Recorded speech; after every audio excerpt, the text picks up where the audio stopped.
전 세계 문화유산의 규칙은 하나였습니다.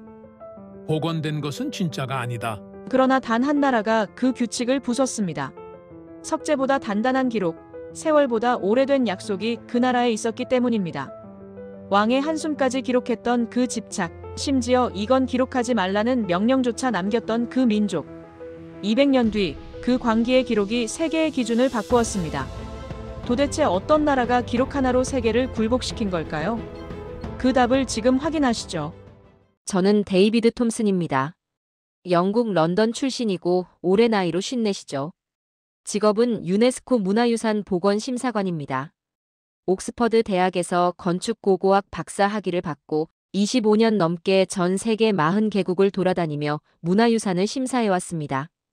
이집트 피라미드 복원자문위원으로 일했고 로마 판테온 구조 보존 연구에도 참여했으며 캄보디아 앙코르와트 복원 기술 검증 작업에도 손을 댔죠. 제 이름 석자가 붙으면 그 유산의 진위가 결정됐습니다.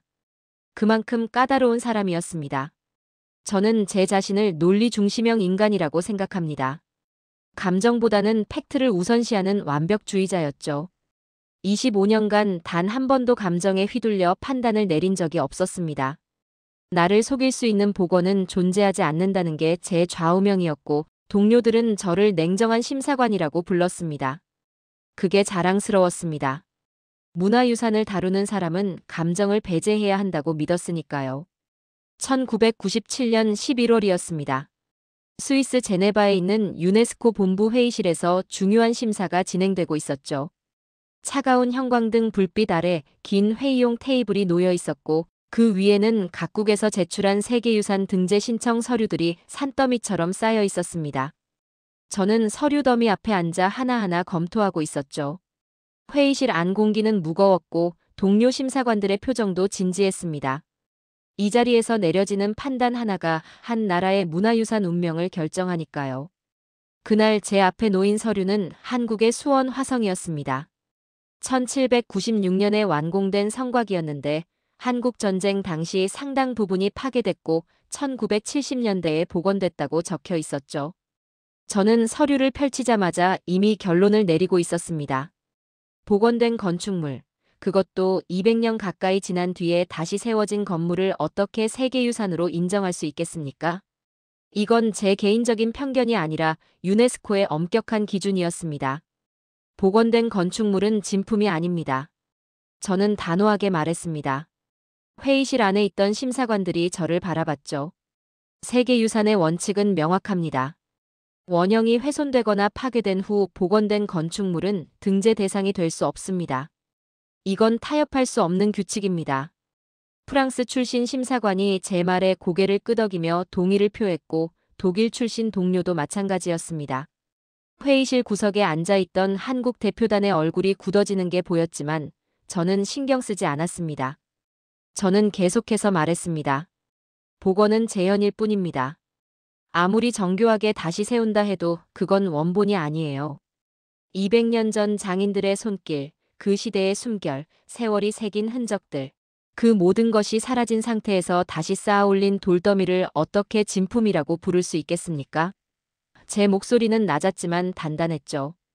25년간 제가 지켜온 원칙이었고 지금까지 단 한 번도 이 원칙을 어긴 적이 없었습니다. 이집트에서도 로마에서도 앙코르와트에서도 마찬가지였습니다.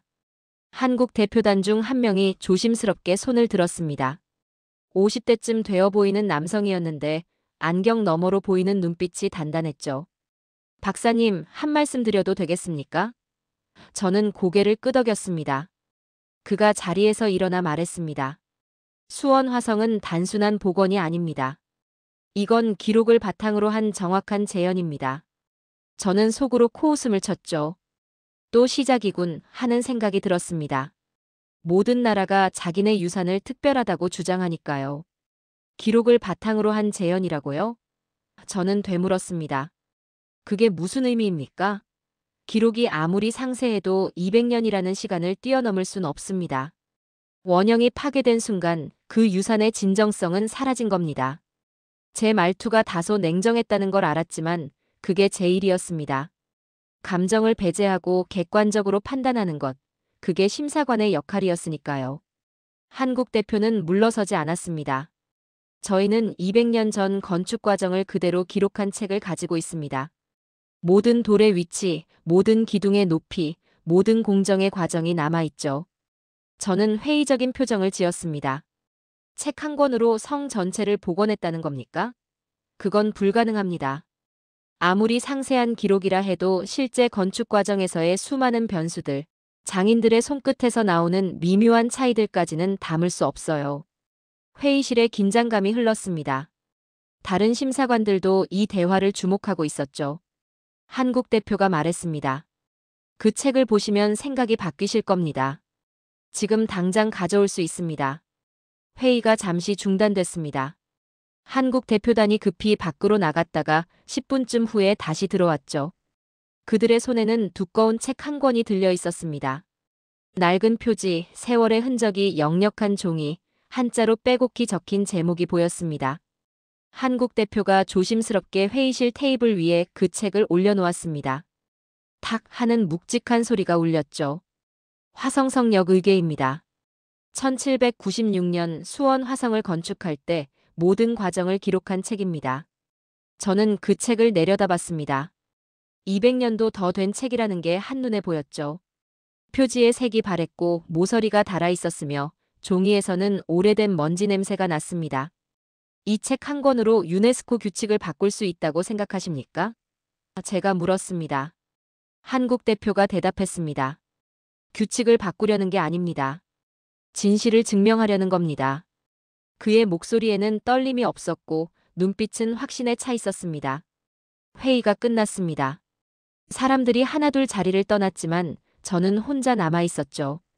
회의실 테이블 위에 놓인 그 두꺼운 책이 자꾸 시선을 끌었습니다. 손끝을 뻗어 표지를 쓸어봤습니다. 거칠면서도 묵직한 질감이 느껴졌죠. 200년이 넘는 시간의 무게가 손끝으로 전해져 왔습니다. 저는 망설이다가 천천히 첫 페이지를 넘겼습니다. 그 순간 제 호흡이 멈췄습니다. 도면이었습니다. 정교하게 그려진 선들, 빼곡하게 적힌 한자들, 숫자와 기호들이 페이지를 가득 채우고 있었죠. 돌 하나의 각도 3도, 높이 7척 2촌.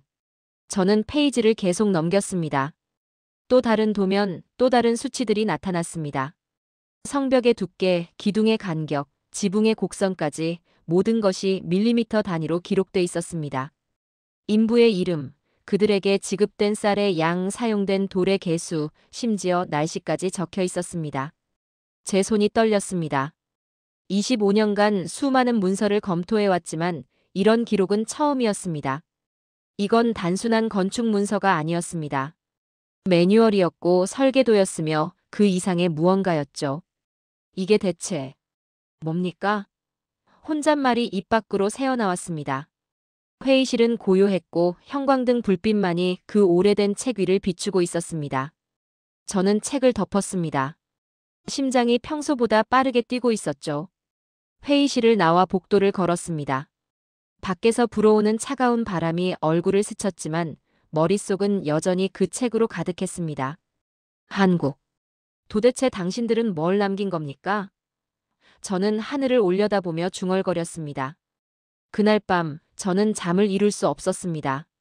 침대에 누워서도 자꾸만 그 정교한 도면들이, 빼곡한 한자들이, 그 묵직한 책의 무게가 떠올랐죠. 뭔가 잘못됐다는 느낌이 들었습니다. 아니, 제가 뭔가를 놓치고 있다는 느낌이었습니다. 다음 날 아침, 저는 일찍 유네스코 본부로 향했습니다. 평소보다 2시간이나 일찍 출근한 건 처음이었죠. 밤새 뒤척이다가 결국 새벽 5시에 일어나 샤워를 하고 옷을 갈아입었습니다. 커피도 마시지 않았어요. 머릿속이 너무 복잡해서 다른 건 아무것도 들어오지 않았죠. 회의실 문을 열자 어제 그 두꺼운 책이 여전히 테이블 위에 놓여 있었습니다. 화성성역 의궤. 저는 천천히 다가가 의자를 당겨 앉았습니다. 손을 뻗어 책을 열었습니다. 어제 본 첫 페이지를 지나 두 번째, 세 번째 페이지로 넘어갔죠. 도면들이 계속 나타났습니다. 성벽의 단면도, 성문의 구조도, 포루의 배치도까지 모든 것이 손으로 그려져 있었지만 그 정밀함은 상상을 초월했습니다. 돌 하나의 각도 3도, 높이 7척 2촌, 너비 4척 3촌. 숫자들이 빼곡하게 적혀 있었죠. 저는 계산기를 꺼내 척 단위를 미터로 환산해 봤습니다. 놀랍게도 현대 건축 기준으로 봐도 완벽한 비율이었습니다. 페이지를 계속 넘기면서 저는 점점 더 깊이 빠져들었습니다. 이 기록은 단순히 건축물의 크기와 모양만 적어 놓은 게 아니었어요. 건축 과정 하나하나가 마치 영화를 보듯 상세하게 기록돼 있었습니다. 정조 20년 2월 28일, 맑음. 인부 237명 동원. 돌 3,624개 운반. 각 인부에게 쌀 3대씩 지급. 날짜별로, 공정별로, 심지어 날씨까지 기록돼 있었죠. 저는 숨이 막혔습니다. 이건 병적인 수준의 완벽주의였습니다. 더 놀라운 건 그 다음이었습니다. 인부들의 이름이 하나하나 적혀 있었어요. 김떡수, 이방원, 박성칠. 200년 전 이 성을 쌓았던 평범한 사람들의 이름이 고스란히 남아 있었습니다. 그들이 받은 임금, 그들이 먹은 식사, 심지어 다친 인부의 치료 기록까지 있었죠. 인부 최덕기, 돌의 손가락 다침. 약초 한 양 지급. 저는 페이지를 붙잡은 손에 힘이 들어갔습니다. 이 사람들은 도대체 왜 이렇게까지 기록했습니까? 무엇이 그들을 이렇게 집착하게 만들었습니까? 자재 목록도 경이로웠습니다. 사용된 나무의 종류, 크기, 심지어 어느 산에서 베어왔는지까지 적혀 있었죠.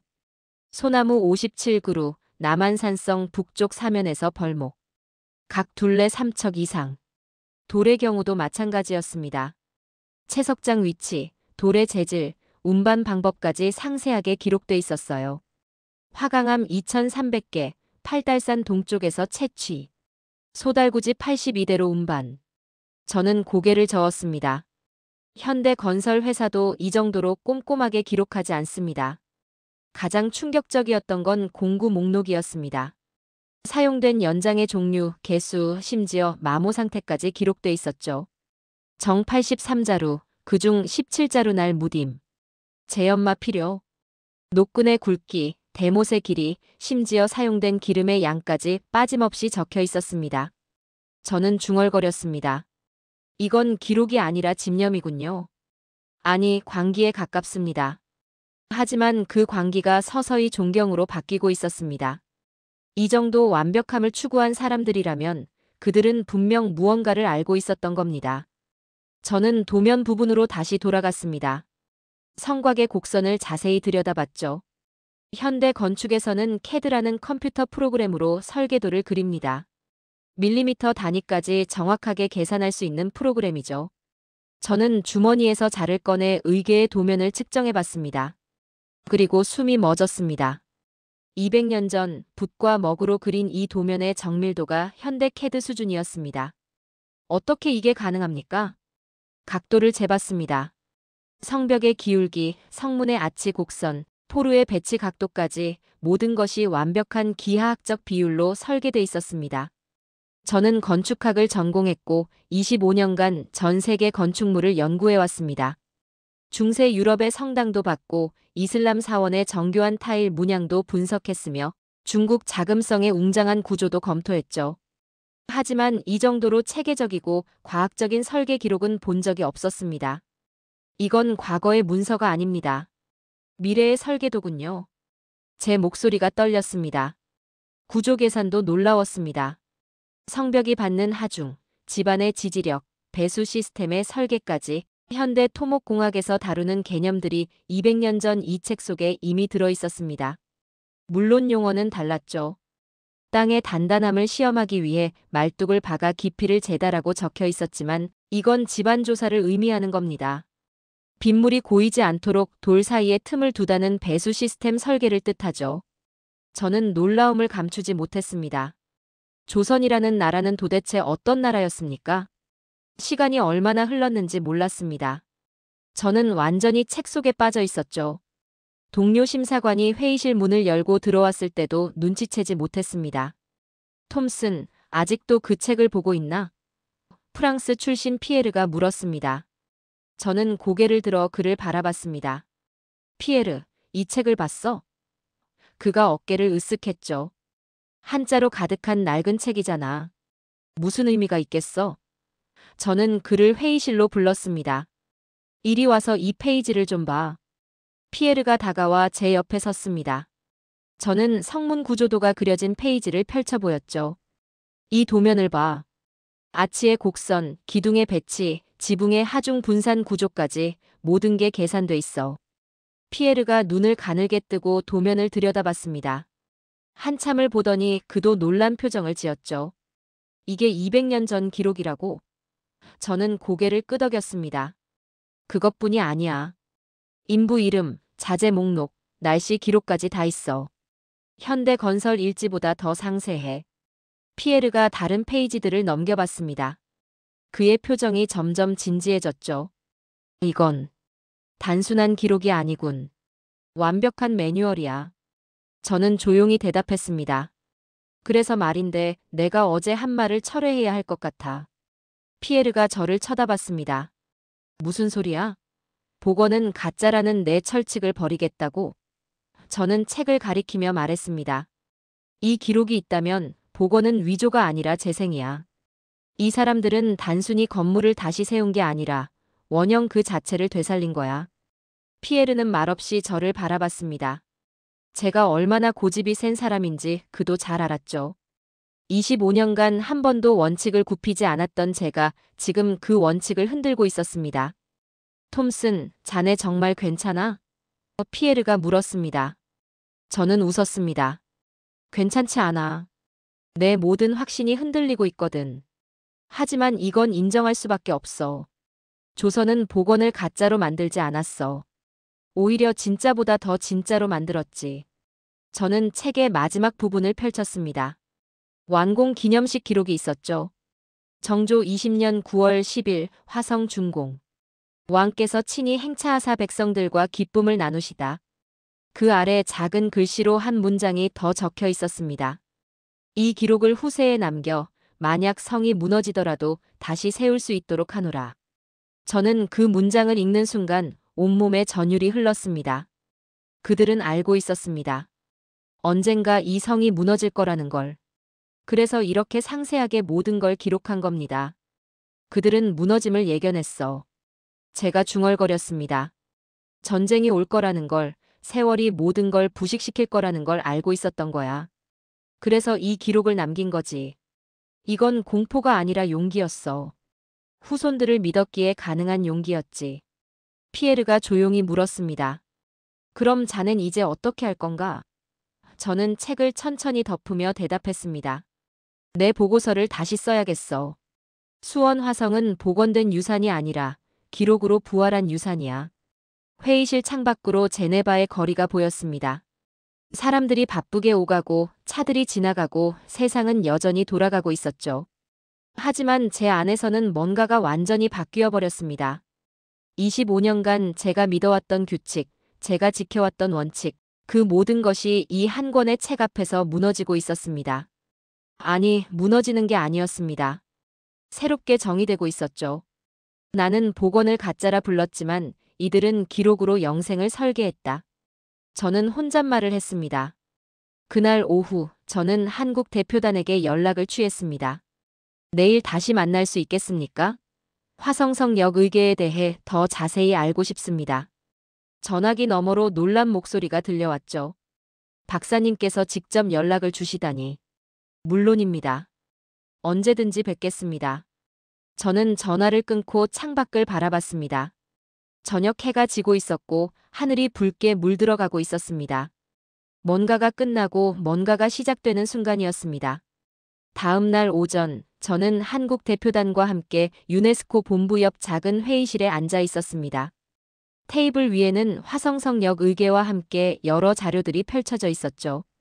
한국 대표단의 책임자인 김 박사가 준비해온 자료였습니다. 저는 그에게 물었습니다. 김 박사님, 한 가지 궁금한 게 있습니다. 조선은 왜 이렇게까지 상세하게 기록을 남긴 겁니까? 다른 나라들은 이 정도로 집착하지 않았는데 조선만 유독 이렇게 완벽한 기록을 남겼습니다. 이유가 뭡니까? 김 박사가 잠시 침묵했습니다. 그러더니 천천히 입을 열었죠. 박사님, 조선의 역사를 아십니까? 그가 물었습니다. 저는 솔직하게 대답했습니다. 잘 모릅니다. 동양사는 제 전공 분야가 아니거든요. 김 박사가 고개를 끄덕이며 말했습니다. 조선은 518년 동안 존재했던 나라입니다. 그 긴 세월 동안 수없이 많은 전쟁을 겪었죠. 외구의 침략, 임진왜란, 병자호란, 그리고 수많은 내란과 반란들이 있었습니다. 그는 자료 중 하나를 제 앞으로 밀었습니다. 조선시대 전쟁 연표였죠. 저는 그 목록을 훑어봤습니다. 너무 많았습니다. 이 모든 전쟁 동안 궁궐이 불타고 성이 무너지고 기록들이 사라졌습니다. 김 박사의 목소리가 낮아졌습니다. 특히 임진왜란 때는 경복궁을 비롯한 주요 건축물들이 거의 다 파괴됐죠. 조선 사람들은 그때 깨달았습니다. 아무리 견고하게 짓더라도 언젠가는 무너진다는 걸 말입니다. 저는 그의 말을 듣고 있었습니다. 조금씩 퍼즐이 맞춰지기 시작했죠. 그래서 기록을 남긴 겁니까? 다시 무너질 것을 대비해서요? 김 박사가 고개를 끄덕였습니다. 정확합니다. 하지만 단순히 대비한 것만은 아닙니다. 그가 다른 자료를 꺼냈습니다. 이건 조선왕조실록의 일부입니다. 정조 임금이 화성을 건설하면서 한 말씀이 기록돼 있죠. 건축물은 언젠가 무너지지만 기록은 영원하다. 우리가 남길 것은 돌이 아니라 정신이다. 정조 임금은 알고 계셨습니다. 화성이 언젠가 또 전쟁으로 파괴될 수도 있다는 걸 말입니다. 하지만 두려워하지 않으셨죠. 왜냐하면 완벽한 기록을 남기면 후손들이 다시 세울 수 있다고 믿으셨으니까요. 저는 숨을 깊이 들이마셨습니다. 갑자기 모든 게 명확해졌습니다. 조선 사람들의 그 병적인 완벽주의, 한 톨의 쌀까지 기록하던 집념, 인부의 이름 하나까지 남기던 세심함, 그 모든 것이 두려움에서 나온 게 아니었습니다. 그건 희망이었습니다. 미래 세대를 향한 믿음이었죠. 그들은 무너짐을 두려워한 것이 아니라 대비했군요. 아니, 대비를 넘어서 후손들에게 선물을 준 겁니다. 제가 중얼거렸습니다. 김 박사가 화성성역 의궤를 열어 마지막 페이지를 보여줬습니다. 거기에는 작은 글씨로 한 문장이 적혀 있었죠. 그가 천천히 번역해줬습니다. 이 기록은 후세를 위한 것이다. 만약 하늘이 이 성을 무너뜨린다 해도 이 기록이 있는 한 조선의 정신은 다시 일어설 것이다. 저는 그 문장을 듣는 순간 눈시울이 뜨거워졌습니다. 이건 단순한 건축 기록이 아니었습니다. 유언이었습니다. 후손들을 향한 메시지였죠.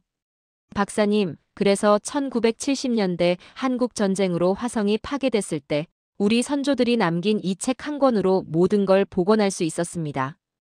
김 박사가 말했습니다.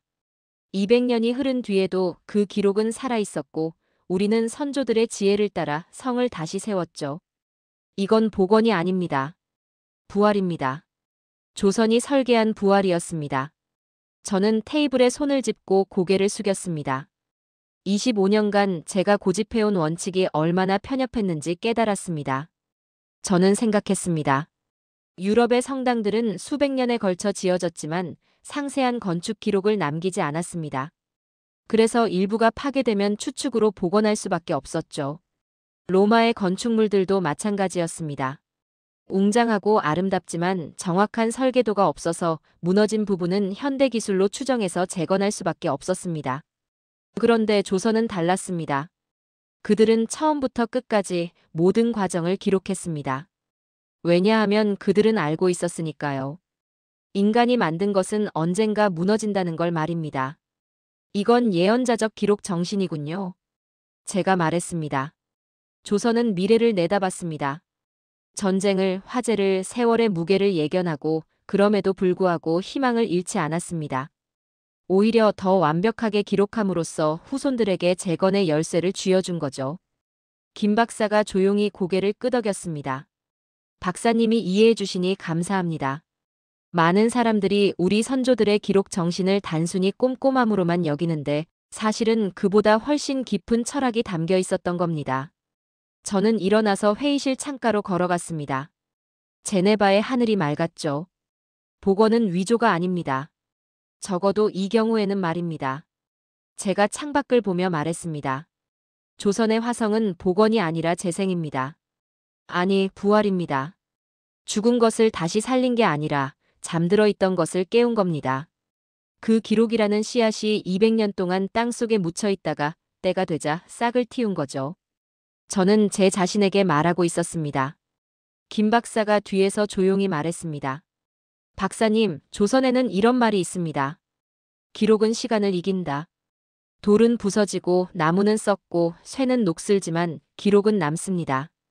그래서 조선 사람들은 역사를 기록하고 건축을 기록하고 심지어 일상까지 기록했습니다. 조선 왕조실록이 그렇고 승정원일기가 그렇고 이 화성성역 의궤도 그렇습니다. 모두 같은 정신에서 나온 겁니다. 저는 돌아서서 그를 바라봤습니다. 기록은 생명을 남기는 행위군요. 정확합니다. 김 박사가 미소 지었습니다. 조선은 건물을 지은 게 아니라 생명을 새긴 겁니다. 화성의 모든 돌에, 모든 기둥에, 모든 기와에 생명이 깃들어 있습니다. 왜냐하면 그 모든 것이 기록으로 남아 있으니까요. 언제든 다시 태어날 수 있습니다. 이게 진짜 불멸 아니겠습니까? 저는 대답할 수 없었습니다. 목이 메었죠. 54년을 살며 이렇게 감동받은 적이 없었습니다. 학자로서가 아니라 한 인간으로서 경외감을 느꼈습니다. 저는 테이블로 돌아와 화성성역 의궤를 다시 펼쳤습니다. 이제 이 책이 다르게 보였습니다. 단순한 건축 문서가 아니라 시간을 초월한 약속이었습니다. 과거가 미래에게 건네는 손이었죠. 이 기록이 있다면 복원은 위조가 아니라 재생입니다. 저는 확신에 차서 말했습니다. 유네스코의 규칙이 틀렸습니다. 아니, 불완전했습니다. 우리는 원형이라는 개념을 너무 좁게 정의했어요. 물리적 원형만 생각했지 기록으로 보존된 정신적 원형은 생각하지 못했습니다. 김 박사가 조심스럽게 물었습니다. 그럼 박사님께서는 화성의 세계유산 등재를 지지하시겠다는 말씀이신가요? 저는 망설이지 않고 대답했습니다. 지지하는 게 아니라 주장하겠습니다. 이건 등재되어야 합니다. 아니, 반드시 등재되어야 합니다. 왜냐하면 이건 단순한 건축물이 아니라 인류의 지혜를 보여주는 증거니까요. 조선이 보여준 기록 정신, 미래를 향한 책임감, 후손을 믿는 용기. 이 모든 게 세계유산의 진정한 가치 아니겠습니까? 회의실이 조용해졌습니다. 김 박사의 눈가가 붉어졌죠. 그는 깊게 고개를 숙이며 말했습니다. 감사합니다, 박사님. 선조들을 대신해서 감사드립니다. 저는 고개를 저었습니다. 감사할 건 없습니다. 제가 뒤늦게 진실을 깨달은 것뿐입니다. 오히려 제가 부끄럽습니다. 25년간 복원을 가짜라고 단정 지으며 얼마나 많은 진실을 외면했을까 생각하니 말입니다. 저는 창밖을 다시 바라봤습니다. 하늘이 점점 어두워지고 있었습니다. 이제부터 저는 규칙이 아니라 진실을 따르겠습니다. 저는 조용히 선언했습니다. 유네스코의 원칙도 중요하지만 더 중요한 건 역사의 진실입니다. 화성은 복원된 건축물이 아닙니다. 기록으로 부활한 생명입니다. 저는 이걸 증명하겠습니다. 제 경력이 걸려 있어도 상관없습니다. 진실이 더 중요하니까요. 김 박사가 아무 말도 하지 않았습니다. 다만 깊은 존경의 눈빛으로 저를 바라볼 뿐이었죠. 그날 밤 저는 호텔방에 혼자 앉아 노트북을 켰습니다. 새로운 보고서를 작성하기 시작했죠. 수원 화성 기록이 만든 부활의 유산이라는 제목을 달았습니다. 손가락이 키보드 위를 달렸습니다. 25년간 제가 고집해온 모든 원칙을 하나하나 재정의하면서 말입니다. 복원의 진정성은 물리적 연속성이 아니라 정신적 완전성에서 나온다. 저는 이렇게 썼습니다. 새벽이 될 때까지 저는 글을 썼습니다. 제 인생에서 가장 중요한 보고서였습니다. 보고서를 작성하는 건 쉽지 않았습니다. 저는 컴퓨터 화면 앞에 앉아 첫 문장을 쓰고 지우고 다시 쓰기를 반복했죠. 수원 화성은 복원된 유산으로서 등재 기준을 충족하지 못한다. 손가락이 키보드 위에 올려져 있었지만 더 이상 글자가 쳐지지 않았습니다. 이건 제가 25년간 써온 공식적인 문장이었습니다. 복원된 건축물에 대한 표준 거부 문구였죠. 하지만 이번엔 달랐습니다. 손끝이 떨렸습니다. 저는 뒤로 기대어 천장을 올려다봤습니다. 호텔 방 천장에는 작은 조명 하나만 켜져 있었고 창밖은 이미 어두워져 있었죠. 시계를 보니 밤 11시였습니다. 몇 시간 동안 단 한 문장도 완성하지 못한 겁니다. 이게 뭡니까? 왜 이렇게 어렵습니까? 저는 혼잣말을 했습니다. 답은 명확했습니다. 제 양심이 거부하고 있었던 겁니다. 저는 화성성역 의계 복사본을 다시 펼쳤습니다. 김 박사가 제게 준 자료였죠. 페이지를 넘기면서 다시 한번 그 정교한 도면들을, 빼곡한 기록들을 들여다봤습니다. 돌 하나의 각도 3도. 인부 237명. 쌀 3대씩 지급. 숫자들이 눈에 들어왔습니다. 이 모든 게 200년 전 사람들의 땀과 정성이었습니다. 그들은 후손을 믿었고 미래를 신뢰했으며 기록으로 시간을 이기려 했습니다. 그런데 저는 지금 그 모든 노력을 한 줄의 문장으로 거부하려 하고 있었습니다. 이건 틀렸습니다. 저는 컴퓨터 화면을 보며 말했습니다. 그리고 작성했던 문장을 모두 지워버렸습니다. 백스페이스 키를 누르는 손에 힘이 들어갔죠. 한 글자 한 글자 지워질 때마다 뭔가가 해방되는 느낌이었습니다. 화면이 깨끗해졌습니다. 저는 새로운 문장을 쓰기 시작했습니다. 수원 화성은 복원된 유산이 아니다. 그것은 기록으로 재현된 원형이다. 손가락이 빠르게 움직였습니다. 이번엔 막힘이 없었죠. 하지만 현실은 녹록하지 않았습니다. 다음 날 아침 유네스코 본부 회의실에서 동료 심사관들과 마주했을 때 저는 그들의 차가운 시선을 느꼈습니다. 제 보고서 초안을 본 상부에서 이미 연락이 갔던 모양이었죠. 독일 출신 심사관 한스가 먼저 입을 열었습니다. 톰슨, 자네 정신이 제대로 박혀 있는 건가? 복원된 건축물을 등재하자고? 이건 전례를 만드는 거야. 위험한 전례 말이야. 저는 침착하게 대답했습니다. 한스, 이건 전례가 아니라 예외입니다. 화성은 단순 복원이 아니에요. 완벽한 기록을 바탕으로 한 재현입니다. 이 둘은 다릅니다. 프랑스 출신 피에르가 끼어들었습니다. 톰슨, 자네도 알잖아. 우리가 한번 예외를 허용하면 모든 나라가 똑같이 요구할 거야. 중국도, 일본도, 중동 국가들도 모두 우리도 기록이 있다고 주장할 거라고. 저는 고개를 저었습니다. 그들에게 화성성역 의계만큼 완벽한 기록이 있습니까? 보여주세요. 제가 직접 검증하겠습니다. 회의실에 긴장감이 돌았습니다. 영국 출신 심사관 제임스가 냉정하게 말했습니다. 톰슨, 자네는 25년간 복원은 가짜라고 주장해왔어. 피라미드도 판테온도 앙코르와트도 모두 같은 기준으로 판단했지. 그런데 갑자기 한국만 예외라고? 이건 일관성이 없어. 학자로서 신뢰를 잃는 거야. 그 말이 가슴에 꽂혔습니다. 맞는 말이었죠. 제가 지금 하려는 건 제 자신을 부정하는 일이었습니다. 저는 잠시 침묵했습니다. 그리고 천천히 입을 열었습니다. 여러분 말이 맞습니다. 저는 25년간 일관되게 복원을 거부해왔습니다. 하지만 그게 항상 옳았다고 생각하지 않습니다. 아니, 솔직히 말하면 저는 틀렸습니다.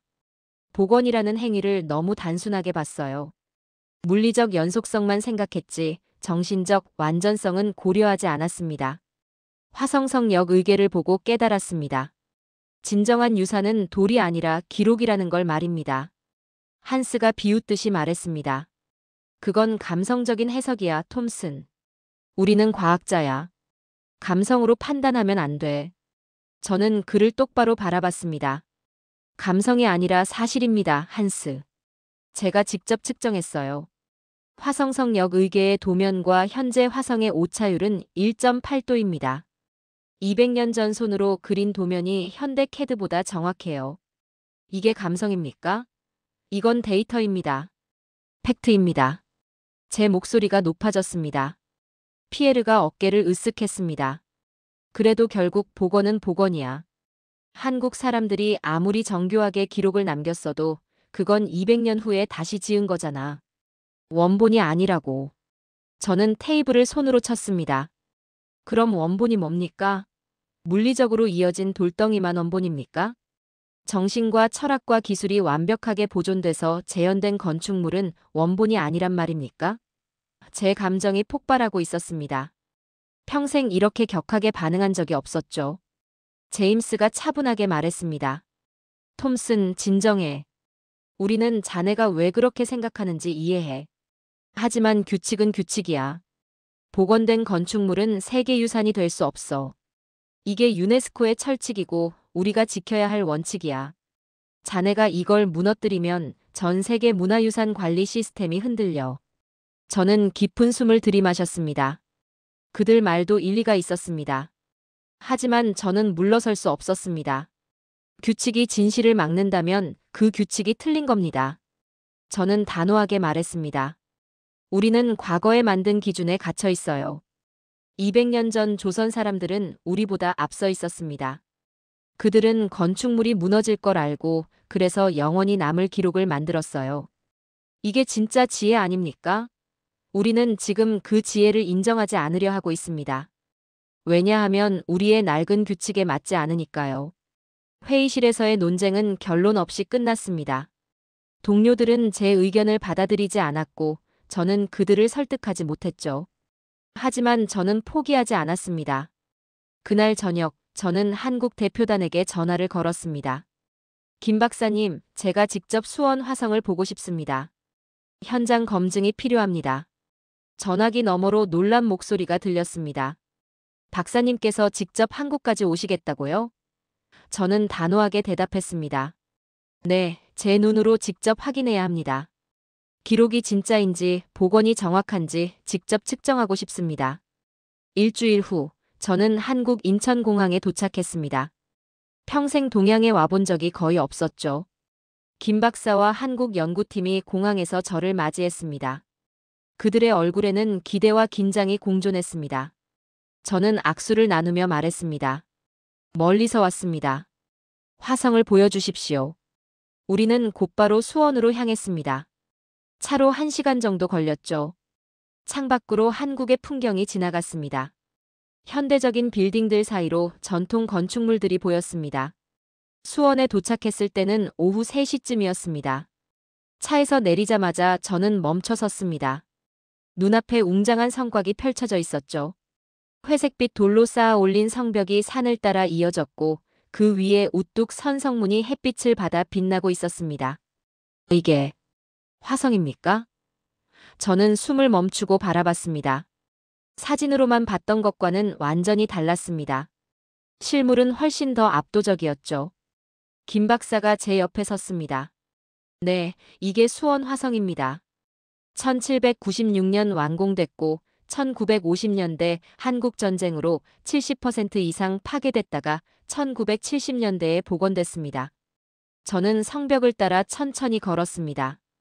돌 하나하나가 단단하게 쌓여 있었고 성문의 곡선은 아름다웠으며 전체적인 조화는 경이로웠습니다.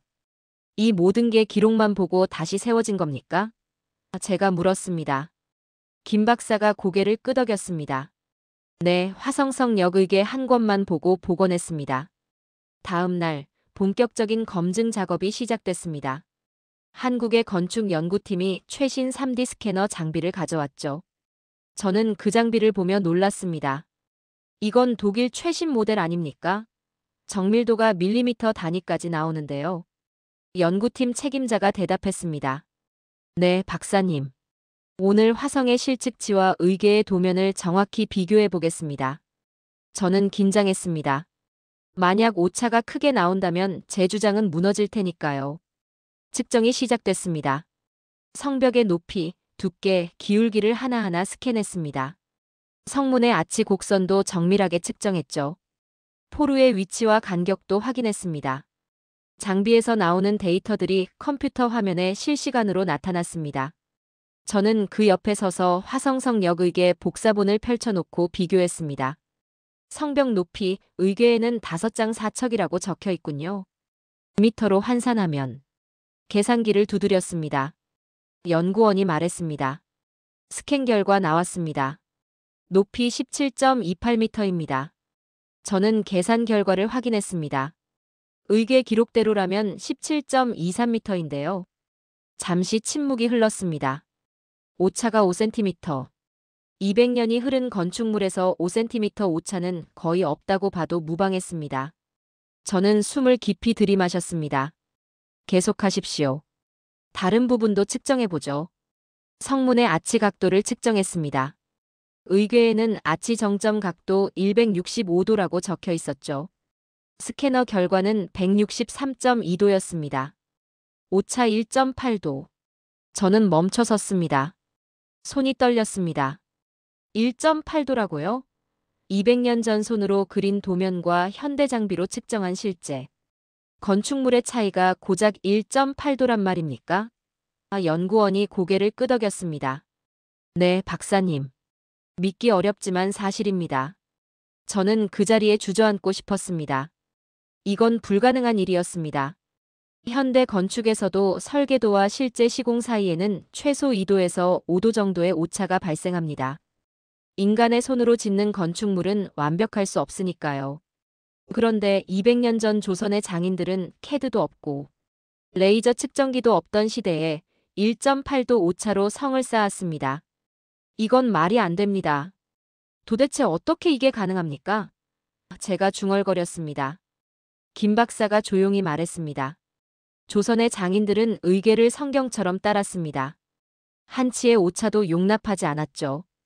왜냐하면 그들도 알고 있었으니까요. 이 기록이 얼마나 귀중한지, 이 기록을 남긴 선조들의 정성이 얼마나 대단한지 말입니다.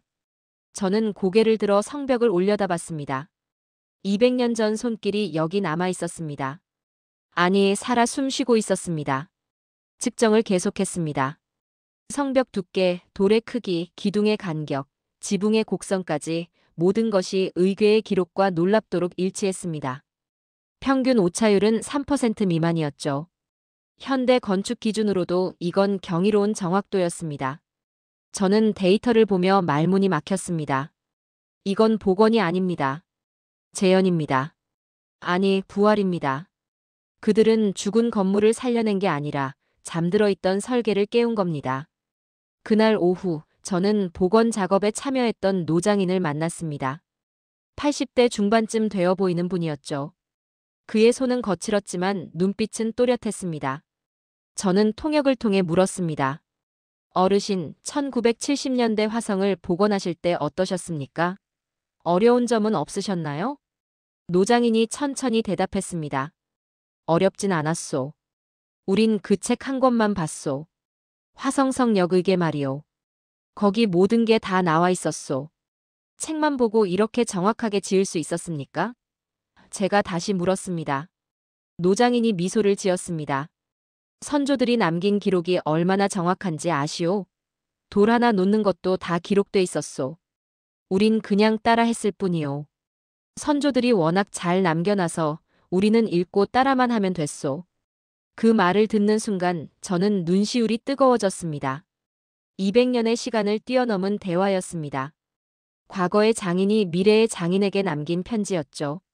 저는 화성 성문 앞에 섰습니다. 석양이 지고 있었고 성문의 그림자가 길게 드리워졌습니다. 저는 천천히 모자를 벗었습니다. 54년을 살며 건축물 앞에서 모자를 벗은 건 처음이었죠. 하지만 이건 단순한 건축물이 아니었습니다.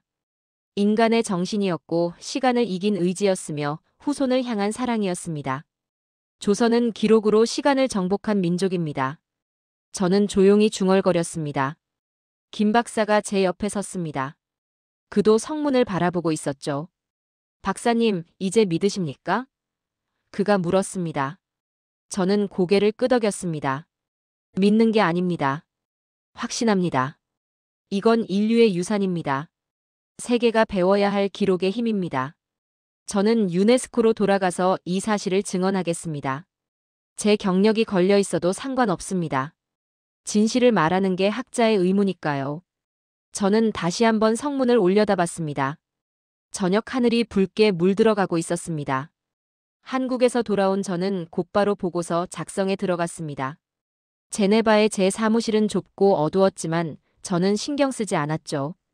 컴퓨터 앞에 앉아 측정 데이터를 정리하고 사진을 첨부하고 노장인의 증언을 기록했습니다. 수원 화성은 복원된 유산이 아니라 기록으로 재현된 원형이다. 오차율 3% 미만의 정확도는 현대 기술로도 달성하기 어려운 수준이며 이는 화성성 역의궤의 완벽성을 증명한다. 손가락이 빠르게 키보드를 두드렸습니다. 저는 이 보고서가 제 인생에서 가장 중요한 문서가 될 거라는 걸 알고 있었습니다. 보고서를 제출하기 하루 전날 밤이었습니다. 사무실 전화가 울렸죠. 시계를 보니 밤 11시였습니다. 누가 이 시간에 전화를 걸까 싶었지만 받았습니다. 톰슨 박사님이십니까? 낯선 목소리였습니다. 프랑스어 억양이 섞인 영어였죠. 저는 유네스코 사무총장실에서 일하는 마르크입니다. 총장님께서 박사님과 통화를 원하십니다. 제 심장이 빠르게 뛰기 시작했습니다. 사무총장이 직접 전화를. 이건 좋은 신호가 아니었습니다. 잠시 후 총장의 목소리가 들렸습니다. 톰슨 박사, 밤늦게 죄송합니다. 하지만 급한 일이라서요. 그의 목소리는 무거웠습니다. 박사님께서 수원 화성에 대해 긍정적인 보고서를 준비 중이라고 들었습니다. 저는 곧바로 대답했습니다. 네, 맞습니다. 제가 직접 현장을 확인했고 측정 데이터도 확보했습니다. 화성은 등재될 자격이 충분합니다. 전화기 너머로 한숨 소리가 들렸죠. 톰슨 박사, 신중하게 생각하십시오. 총장이 말했습니다. 복원된 건축물을 등재하는 전례를 만들면 어떤 일이 벌어질지 아십니까? 전 세계 모든 나라가 똑같은 요구를 할 겁니다. 우리의 기준이 무너지는 겁니다. 박사님은 25년간 유네스코의 원칙을 지켜온 분 아닙니까? 왜 갑자기 그 원칙을 버리려 하십니까? 저는 잠시 침묵했습니다. 총장의 말이 틀린 건 아니었죠.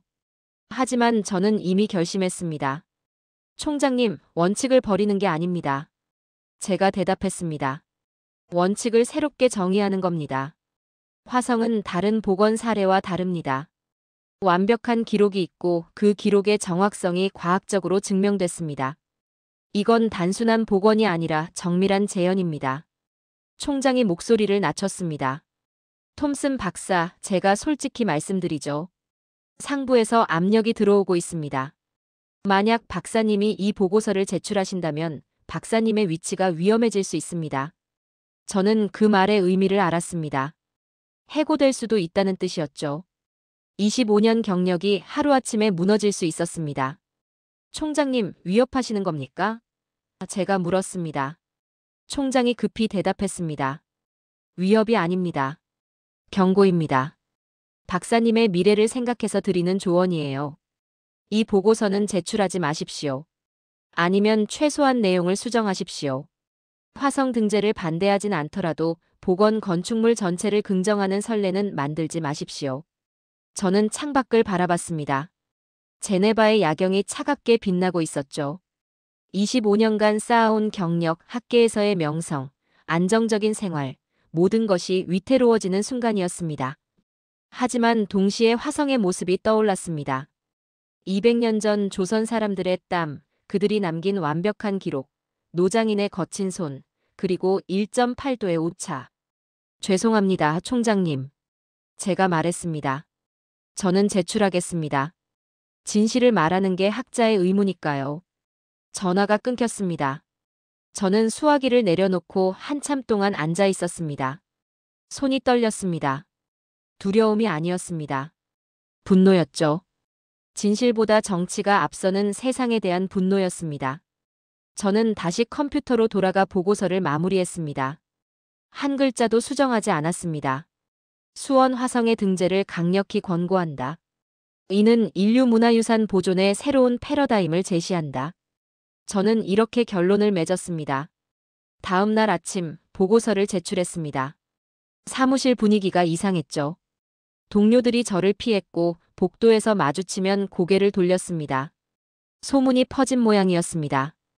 톰슨이 미쳤다고 25년 경력을 스스로 망치고 있다고 말이죠. 저는 신경 쓰지 않았습니다. 점심시간에 혼자 식당에 앉아 샌드위치를 먹고 있는데 피에르가 다가왔습니다. 톰슨, 정말 제출했나? 그가 물었습니다. 저는 고개를 끄덕였습니다. 응, 오늘 아침에. 피에르가 한숨을 쉬었습니다. 자네 정말 고집불통이군. 총장한테 전화 왔다며? 그래도 제출했어? 저는 샌드위치를 한 입 베어 물며 대답했습니다. 내 양심이 더 중요해. 총장의 전화보다 말이야. 피에르가 제 어깨를 툭 쳤습니다. 자네 용감해. 아니, 무모해. 하지만 존경스럽군. 그는 돌아서 걸어갔습니다. 일주일 후 최종 심사 회의가 열렸습니다. 유네스코 본부 대회의실이었죠. 각국 대표들과 심사위원들이 모두 모였습니다. 저는 단상에 섰습니다. 발표를 시작했죠. 수원 화성은 복원된 유산입니다. 하지만 그것은 단순한 복원이 아닙니다. 저는 준비한 슬라이드를 넘겼습니다. 화성성역 의궤의 도면이 나타났고 그 옆에 현대 측정 데이터가 표시됐습니다. 오차율 3% 미만. 이는 200년 전 기록의 완벽성을 증명합니다. 회의실이 조용했습니다. 저는 계속했습니다. 우리는 원형이라는 개념을 너무 좁게 정의해왔습니다. 물리적 연속성만 원형이라고 생각했죠. 하지만 조선은 보여줬습니다. 기록으로 보존된 정신적 원형이 물리적 원형보다 더 강력할 수 있다는 걸 말입니다. 화성은 무너졌지만 죽지 않았습니다.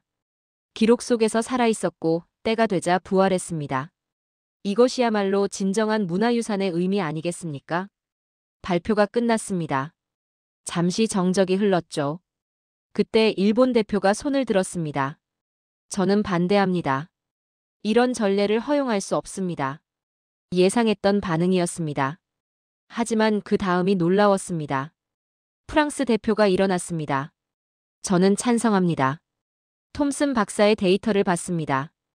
이건 과학입니다. 감정이 아니라 사실입니다. 만약 진짜 기록이 있다면 그것은 복원이 아니라 존재입니다. 영국 대표도 손을 들었습니다. 저 역시 찬성합니다. 화성은 특별합니다. 이 정도 기록을 가진 나라가 또 있습니까? 독일 대표가 말했습니다. 데이터는 거짓말을 하지 않습니다. 저도 찬성합니다. 회의실에 웅성거림이 퍼졌습니다. 균열이 생기고 있었죠. 저는 놀라움을 감추지 못했습니다. 예상과 달랐습니다. 반대가 압도적일 거라 생각했는데 찬성 의견이 나오고 있었습니다. 표결이 시작됐습니다. 전광판에 하나씩 불이 켜졌습니다. 찬성, 찬성, 반대, 찬성, 찬성. 제 심장이 터질 듯이 뛰었습니다. 마지막 표가 집계됐습니다. 찬성 23표, 반대 8표, 기권 4표. 과반을 넘었습니다. 의장이 망치를 두드렸습니다. 수원 화성, 세계문화유산 등재 승인. 그 순간 저는 눈을 감았습니다. 온몸에 긴장이 풀렸죠. 회의가 끝나고 복도로 나왔습니다. 한국 대표단이 달려와 제 손을 잡았습니다. 김 박사의 눈에 눈물이 고여 있었죠. 감사합니다, 박사님. 선조들을 대신해서 감사드립니다. 저는 고개를 저었습니다. 감사할 건 없습니다. 저는 진실을 말했을 뿐입니다. 진실은 언제나 이깁니다. 저는 창밖을 바라봤습니다. 제네바의 하늘이 맑았습니다. 화성이 세계유산으로 등재된 다음 날, 전 세계 언론이 들끓었습니다. CNN 메인 화면에 헤드라인이 떴죠. 기록이 만든 기적, 한국 수원화성 세계유산 등재. BBC도 특집 방송을 내보냈습니다. 복원 불가의 규칙을 깬 유일한 나라, 대한민국. 프랑스 르몽드는 일면에 화성 사진과 함께 기사를 실었습니다. 조선의 기록 정신, 유네스코 200년 역사를 다시 쓰다. 제 사무실 전화는 쉴 새 없이 울렸습니다. 각국 언론에서 인터뷰 요청이 쏟아졌죠. 저는 그 혼란 속에서도 조용히 제 일을 계속했습니다. 하지만 일주일 후 영국 케임브리지 대학에서 특별 강연 초청이 왔습니다. 문화유산 보존의 새로운 패러다임이라는 주제였죠. 저는 고민했습니다. 공개석상에 서는 걸 좋아하지 않았으니까요. 하지만 이건 중요한 기회였습니다.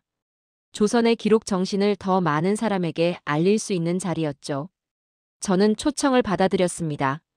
한 달 후, 저는 케임브리지 대학 대강당에 서 있었습니다. 500명이 넘는 청중이 자리를 가득 메웠죠. 학생들, 교수들, 건축가들, 역사학자들이 모두 모였습니다. 저는 마이크 앞에 섰습니다. 조명이 눈부셨지만 저는 침착하게 시작했습니다. 여러분, 저는 오늘 한 나라의 놀라운 이야기를 들려드리고자 합니다. 200년 전 조선이라는 나라가 미래에게 보낸 편지에 관한 이야기입니다. 저는 화성성 역의계 사진을 스크린에 띄웠습니다. 이것이 그 편지입니다. 종이 위에 잉크가 아니라 미래를 향한 약속이었습니다. 청중이 집중했습니다. 저는 계속했습니다. 조선 사람들은 알고 있었습니다. 건축물은 언젠가 무너진다는 걸 말입니다. 전쟁이 오고 화재가 나고 세월이 흐르면 돌도 부서진다는 걸 알았죠. 하지만 그들은 두려워하지 않았습니다. 왜냐하면 완벽한 기록을 남기면 후손들이 다시 세울 수 있다고 믿었으니까요. 저는 측정 데이터를 보여줬습니다. 오차율 3% 미만. 200년 전 손으로 그린 도면과 현대 건축물의 차이가 이 정도입니다. 이게 가능한 이유는 단 하나입니다. 조선의 기록이 완벽했기 때문입니다. 청중 사이에서 놀라움의 탄성이 터져나왔습니다. 저는 목소리에 힘을 주었습니다. 조선의 기록은 종이 위의 잉크가 아니었습니다. 그것은 후대를 향한 믿음이었고 시간과 싸운 용기였으며 무너짐을 이기는 지혜였습니다. 강연 중간에 저는 노장인의 증언을 들려줬습니다. 1970년대 화성을 복원한 한 장인은 제게 이렇게 말했습니다. 우린 그 책 한 권만 봤소. 선조들이 워낙 잘 남겨놔서 우리는 읽고 따라만 하면 됐소. 여러분, 이게 진짜 유산 아니겠습니까? 200년의 시간을 뛰어넘은 대화, 과거의 장인이 미래의 장인에게 남긴 편지. 이것이야말로 인류가 추구해야 할 가치입니다. 제 목소리가 떨렸습니다. 강연이 끝나자 청중이 일어섰습니다. 박수가 터져나왔죠. 기립박수였습니다. 저는 그 순간을 평생 잊지 못할 겁니다. 500명의 사람들이 조선의 기록 정신에 경의를 표하고 있었습니다. 질의응답 시간에 한 학생이 손을 들었습니다. 박사님, 그럼 다른 나라들도 조선처럼 기록을 남겼어야 하는 거 아닙니까? 저는 고개를 끄덕였습니다. 그렇습니다. 조선은 우리 모두에게 가르침을 줍니다. 진짜 유산은 돌이 아니라 기록이라는 것을 말입니다. 강연이 끝나고 저는 런던에서 하루를 더 머물렀습니다. 호텔방에 앉아 창밖을 바라보는데 문득 화성이 보고 싶어졌습니다. 데이터와 사진으로만 봤던 그 성이 아니라 석양이 지는 성벽 위를 직접 걷고 싶었죠.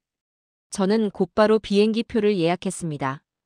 일주일 후, 저는 다시 한국으로 향했습니다. 인천공항에 도착했을 때 김 박사가 마중 나와 있었습니다. 그는 놀란 표정이었죠. 박사님, 연락도 없이 오시다니요. 저는 웃었습니다. 갑자기 화성이 보고 싶어졌습니다. 이상하죠? 김 박사도 웃으며 말했습니다. 전혀 이상하지 않습니다. 화성은 그런 곳입니다. 한번 보면 자꾸 그리워지는 곳이죠. 우리는 차를 타고 수원으로 향했습니다. 오후 4시쯤 화성에 도착했습니다. 저는 천천히 성벽을 걸었습니다. 지난번에는 측정 장비와 데이터에 집중했지만 이번엔 그냥 느끼고 싶었죠. 돌 하나하나를 손으로 쓰다듬었습니다. 거칠지만 따뜻한 질감이었습니다. 이 돌들이 200년 전 조선 사람들의 손길을 기억하고 있을까요? 저는 중얼거렸습니다. 김 박사가 옆에서 대답했습니다. 기억하고 있을 겁니다. 돌은 말이 없지만 기록이 증언하니까요. 성벽 위를 걸으며 저는 바람을 느꼈습니다. 차갑지 않았습니다. 오히려 포근했죠. 이 성은 살아있습니다. 제가 말했습니다. 돌로 쌓았지만 정신이 깃들어 있어요. 200년 전 사람들의 땀이, 그들의 희망이, 그들의 믿음이 여기 숨쉬고 있습니다. 김 박사가 조용히 고개를 끄덕였습니다.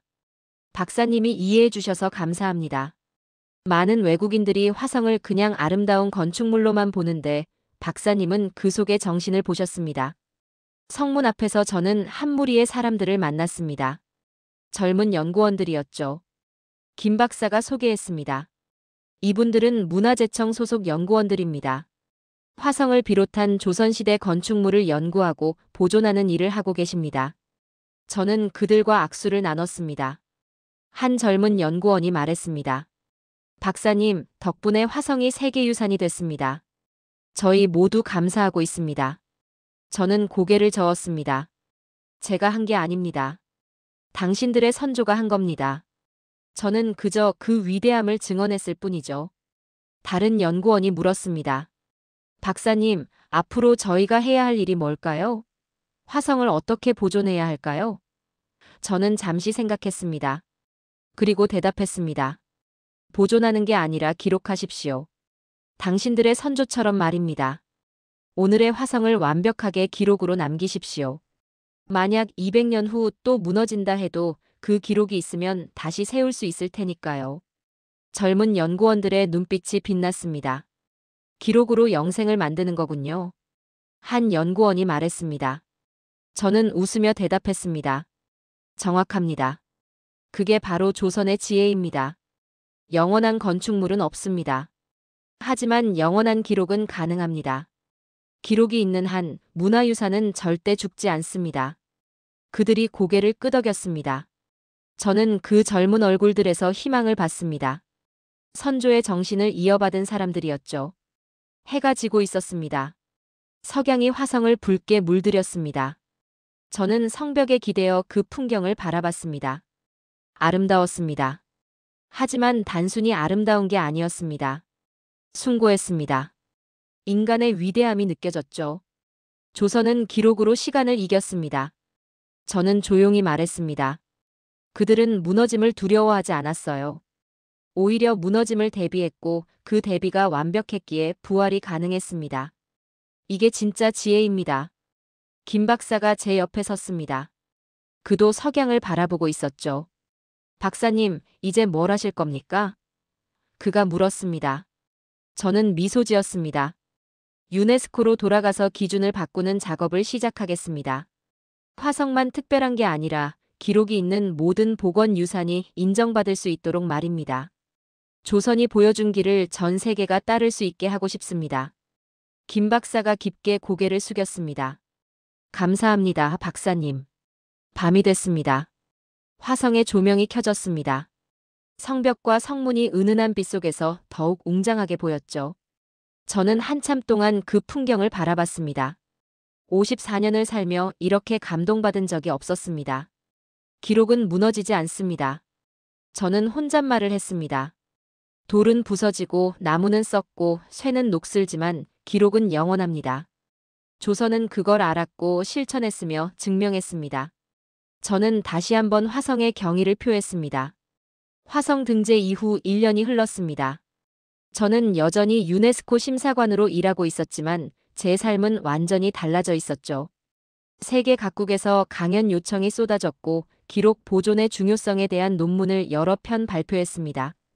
하지만 무엇보다 중요한 변화는 제 안에서 일어났습니다. 저는 더 이상 냉정한 심사관이 아니었습니다.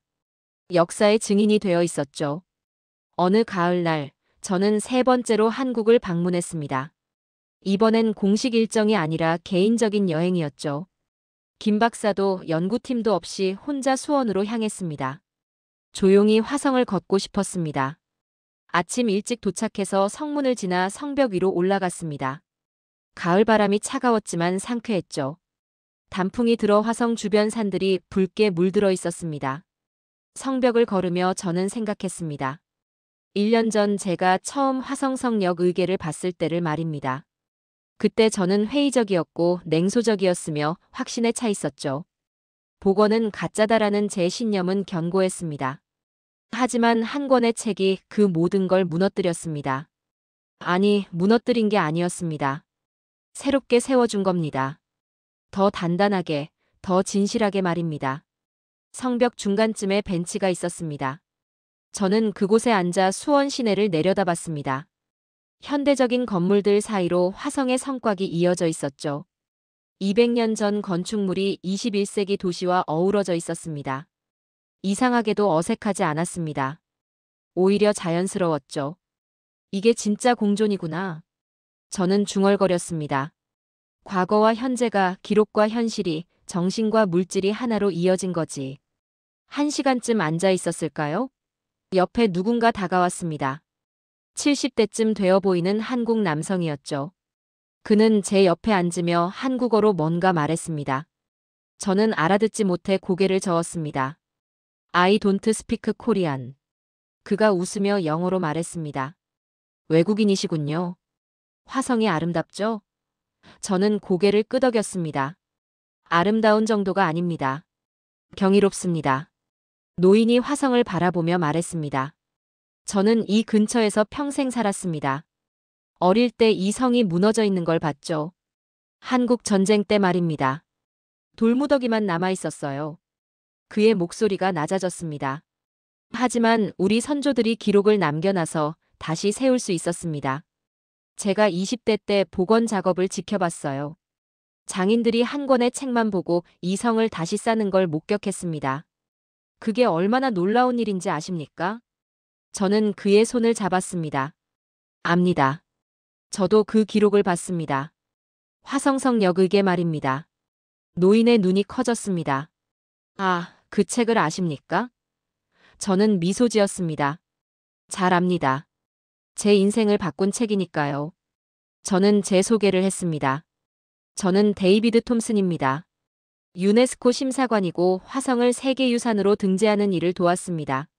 노인이 깊게 고개를 숙였습니다. 감사합니다. 정말 감사합니다. 우리는 한참 동안 이야기를 나눴습니다. 그는 한국 전쟁의 참혹함을, 복원의 기쁨을, 그리고 선조에 대한 자긍심을 이야기했죠. 저는 그의 이야기를 들으며 깨달았습니다. 화성은 단순한 건축물이 아니었습니다. 한 민족의 기억이었고 생존의 증거였으며 희망의 상징이었습니다. 당신네 선조들은 위대했습니다. 제가 말했습니다. 그들은 후손을 믿었고 그 믿음이 이렇게 결실을 맺었습니다. 노인이 떠난 후 저는 혼자 성벽에 남아 있었습니다. 해가 중천에 떠 있었고 햇살이 따뜻했죠. 저는 가방에서 노트를 꺼냈습니다. 펜을 들고 적기 시작했습니다. 진짜 유산은 돌이 아니라 기록이다. 기록은 언젠가 무너져도 다시 세울 수 있는 희망의 설계다. 이 문장을 적으며 저는 눈시울이 뜨거워졌습니다. 54년 인생에서 가장 중요한 깨달음이었죠. 저는 계속 적었습니다. 조선은 건물을 지은 게 아니라 정신을 새겼다. 돌 하나하나에 후손을 향한 사랑을 담았고 기록 한 줄 한 줄에 미래를 향한 믿음을 새겼다. 그들은 무너짐을 두려워하지 않았다. 왜냐하면 기록이 있으면 부활할 수 있다는 걸 알았으니까. 이것이 진정한 불멸이다. 육체의 불멸이 아니라 정신의 불멸, 물질의 영생이 아니라 기억의 영생이다. 펜을 놓았을 때 제 손이 떨리고 있었습니다. 오후가 되어 저는 수원 시내에 있는 작은 박물관을 찾았습니다. 화성 관련 유물들이 전시된 곳이었죠. 그곳에서 저는 화성성역의계 원본을 봤습니다. 유리 케이스 안에 조심스럽게 보관된 그 책은 세월의 흔적이 역력했지만 여전히 위험이 느껴졌습니다. 저는 유리에 손을 대고 한참 동안 바라봤습니다. 당신은 시간을 이겼습니다. 저는 속삭였습니다. 200년이 흘러도 살아있고 앞으로 200년이 더 흘러도 살아있을 겁니다. 박물관을 나서며 저는 젊은 가이드를 만났습니다. 20대 후반쯤 되어 보이는 여성이었죠. 그녀가 물었습니다. 외국인이신데 화성에 관심이 많으신가 봐요? 저는 웃었습니다. 관심이 아니라 사랑입니다. 화성을 사랑합니다. 그녀가 놀란 표정을 지었습니다. 외국인이 화성을 사랑하신다니 신기하네요. 특별한 이유라도 있으세요? 저는 대답했습니다. 화성이 제게 가르쳐줬습니다. 진정한 유산이 무엇인지, 기록이 얼마나 위대한지, 그리고 인간이 얼마나 아름다울 수 있는지를 말입니다. 저녁이 되어 저는 다시 화성으로 돌아갔습니다. 야간 조명이 켜지기 시작했죠. 성벽과 성문이 은은한 빛 속에서 환상적인 모습을 드러냈습니다. 저는 성문 앞에 섰습니다. 1년 전 처음 이곳에 왔을 때처럼 모자를 벗었습니다. 그리고 깊게 고개를 숙였습니다. 경의의 표시였습니다. 조선에게 그리고 기록을 남긴 모든 이들에게 경의를 표합니다. 저는 조용히 말했습니다. 호텔로 돌아와 저는 노트북을 열었습니다. 제 일기에 오늘의 기록을 남기기 시작했죠. 나는 복원을 가짜라 믿었다. 하지만 조선의 기록 앞에서 내 신념은 무너졌다. 그들의 손끝은 시간을 새기고 그들의 집념은 역사를 복원했다. 세계가 규칙을 지킬 때 조선은 진실을 남겼다. 화성은 건축물이 아니다. 그것은 인간이 남긴 약속, 기록이 만든 영생이다. 그리고 나는 그 약속의 증인이 되었다. 저는 창밖을 바라봤습니다. 수원의 야경이 반짝이고 있었죠. 어딘가에서 화성의 조명이 빛나고 있을 겁니다. 저는 미소 지었습니다. 기록은 무너지지 않는다. 저는 혼잣말을 했습니다. 돌은 부서져도 세월이 흘러도 전쟁이 와도 기록은 살아남는다. 그리고 기록이 살아있는 한 우리의 정신도 영원하다. 이게 조선이 세계에 보여준 교훈이다. 이게 내가 배운 가장 위대한 진실이다. 다음 날 아침, 저는 한국을 떠났습니다. 하지만 화성은 제 마음속에 영원히 남아있을 겁니다. 비행기 창밖으로 한반도가 멀어지는 걸 바라보며 저는 생각했습니다. 저는 54년을 살며 수많은 문화유산을 봤습니다.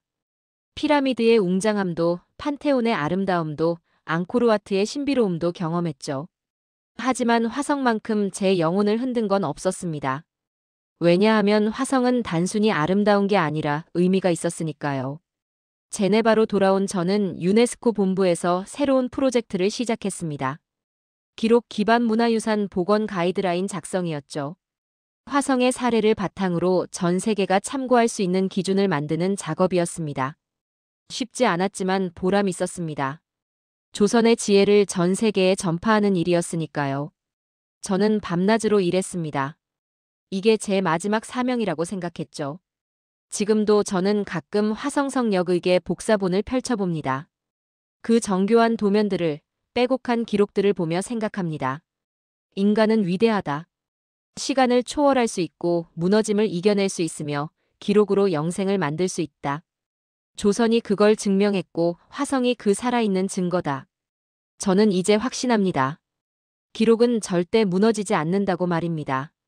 그리고 기록이 있는 한 인류의 정신은 영원하다고 믿습니다.